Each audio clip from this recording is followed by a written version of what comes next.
Alright, so good evening. I'm Iza Nazal Hamunal from the Healthy Oceans and Clean Cities Initiative. This is a project implemented by the UN Habitat and funded by the government of Japan.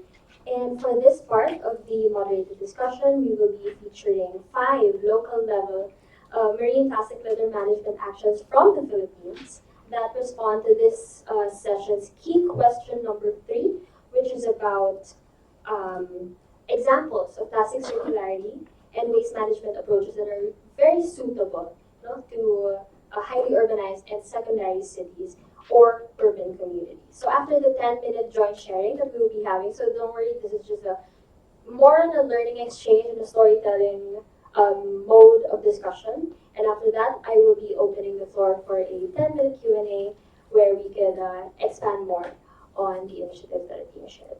So we now begin round 2 of the moderated discussion with Ms. Mabilin, who will be telling us about how they innovatively utilize the Waste-Wise Cities tool, or WACT, for reporting on the SDG 11.6.1. Where's this? Good evening. I am Elvisa Mabilin of Cagayan de Oro, a highly urbanized city at the southern part of the Philippines. And we are the first city in the world to complete the baselining using the Waste-Wise Cities tool. This experience contributed to both our global reporting and local action plan. Based on the global monitoring methodology of SDG 11.6.1, WACT is a rapid assessment tool developed by UN Habitat that evaluates and monitors a municipal solid waste flows in a city. WACT is implemented with waste experts supporting local staff and crowds. But this was during the pandemic. Travel and mobility were extremely limited. So we took up the challenge and conducted assessment ourselves, learning remotely from experts from UN Habitat Nairobi and Waste Aware, who provided us the WACT staffing support. Further, while the national WACT guidelines of the Philippines determines on how much waste is generated, where they come from, what type of waste they are, WACT takes it further in determining by where each waste fraction goes along the waste management stream and by how much. These help us in establishing our baseline estimate on the amount of plastic that potentially leak into the marine environment. With the science and evidence-based information, we develop our city plan of action on marine leak. We learn that imperative a good action plan is a definitive baseline. To discuss how smart technology is being used for waste baselining, I pass the mic to Mr. Calleja. I am Benju Calleja from Legazpi City, the home of the world-renowned Mayan volcano. In 2021, we used the WACT and waste flow diagram to estimate 119 tons of plastics leak into the rivers and coastal systems of Legazpi, and found that microplastics have already been detected along the downstream of Macabalu River. Because of this, plastics hotspots mapping in riverine and coastal systems was identified as priority project in the Legazpi City Plan of Action on Marine Litter, which is the first such plan in the Philippines. Here we use photogrammetry and machine learning to obtain marine litter data through drones and a GIS software capable of object detection using artificial intelligence. So we selected the Macabalu River and Legazpi Boulevard as pilot sites because these are the catch basins of waste from upstream tributaries and adjacent cities. Aside from macroplastic spotting, we also partnered with an app developer to optimize and automate the existing solid waste collection and transport system using Internet of Things and GPS tracking. The app customizes waste collection routes for truck drivers to follow to get the shortest distance from one waste facility to another while tracking and monitoring the location, waste collection data, and vehicle maintenance needs of all waste vehicles in real time. This ensures that solid waste facilities are serviced with daily collection, thus minimizing waste leakage into land and marine environments. So while an optimized waste recovery system is commendable, we all know that the better approach is to reduce waste in the first place. To share about a woman-led initiative that produces alternatives to single-use plastics, I give the floor to Ms. Amora. Magandang gabi.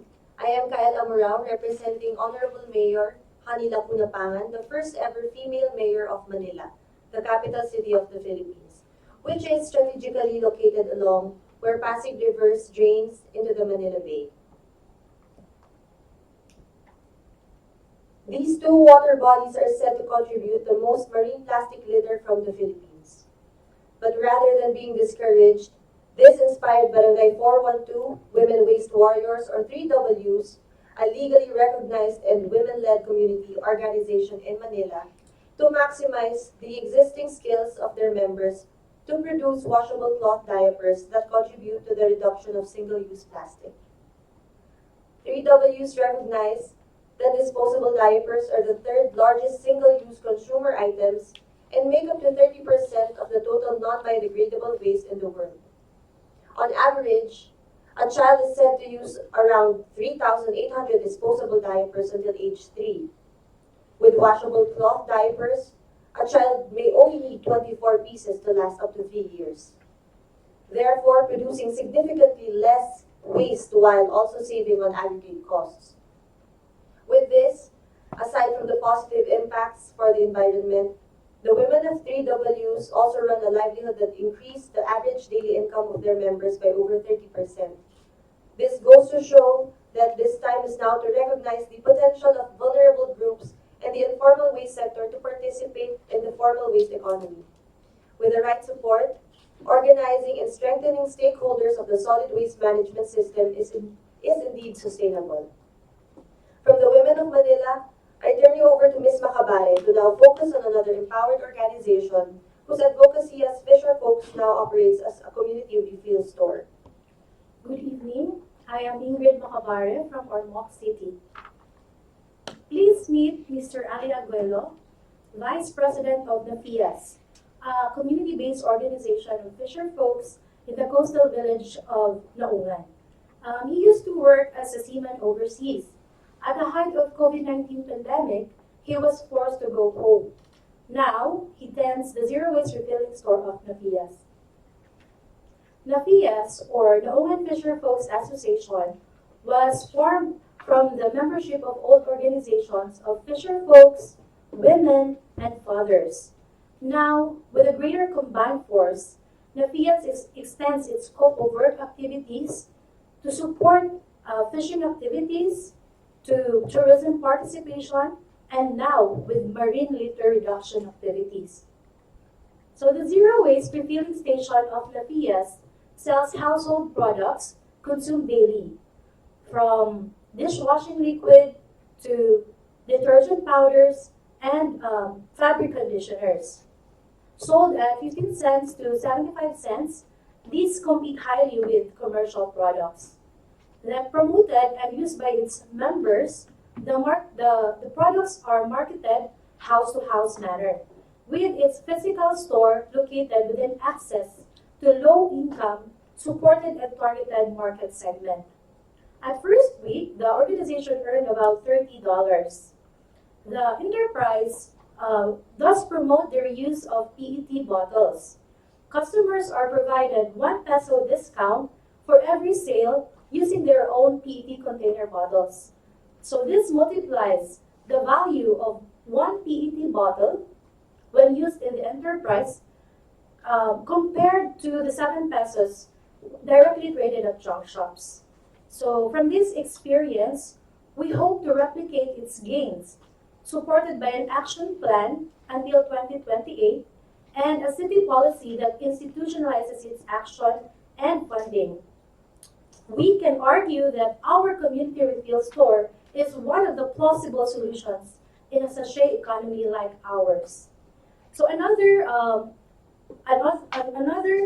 opportunity to address waste from plastic packaging came with the passing of the EPR law, which Ms. Abogado will talk about. Thank you. I'm Elizabeth Abogado from Calapan City. So let me share with you how our local stakeholders give their best on how we strengthen the extended producer responsibility readiness of our city. So last year, 2022, the Philippines enacted the EPR law. So this law helps us to require large companies to recover the plastic packaging waste they produce. So as a city in an island province like us, we find that market for recyclable materials and specifically the plastic sachets are very challenging. So with this EPR system, this became an opportunity for us to increase the recovery rate of our plastic waste diversion. So as Calapan City prepare for EPR, we built the capacities of our informal waste sectors like our garbage collectors, waste pickers, the sanitary landfill workers, particularly the women's group of our sanitary landfill, because we believe that they are the front line of waste diversion. So also the local stakeholders like private junk shop owners and operators of materials recovery facilities, we also tap their significant contribution in mapping out the plastic diversion chain of our city. So this became our jump-off point where we designed the waste diversion certification system so that we could apply standards for reporting, accounting, and auditing.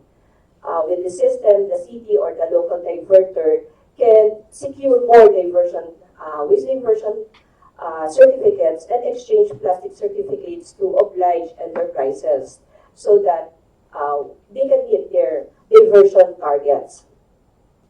And as Calapan City also continue to explore the possibility of having this APR system, also this is very new with us. Based on our initial estimates, our planned action and participation in the APR system is estimated to recover around 4.20 tons of plastic sachet in a year, with an estimated profit of around estimated $400 in a year. So this fund would subsidize some of our programs on solid waste management. But on top of that, we're going to give this fund to our newly created people's organization, which is the COBSEA, the Calapan City Association of Caleros Incorporated.